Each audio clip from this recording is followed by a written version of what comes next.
Ісусу Христу, дорогі браті і сестри. Сьогодні маємо Євангелію від Марка, 8 глава, з 34 вірша по 9 главу, перший вірш. Де Ісус промовляє до своїх учнів: коли хто хоче йти слідом за мною, хай зречеться себе самого, візьме на себе хрест свій і йде слідом за мною.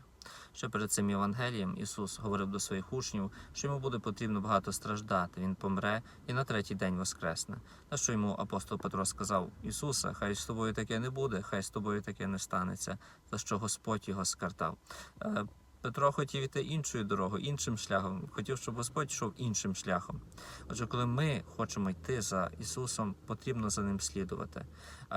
У нас є вибір, ми можемо йти іншими дорогами, можна обійти, слідувати за кимось іншим, але якщо ми йдемо за Богом, тоді навіть в певних трудностях нашого життя, так це означає брати на себе свій хрест, в певних обставинах потрібно слідувати саме за Ісусом. За ким слідую я? Слава Ісусу Христу!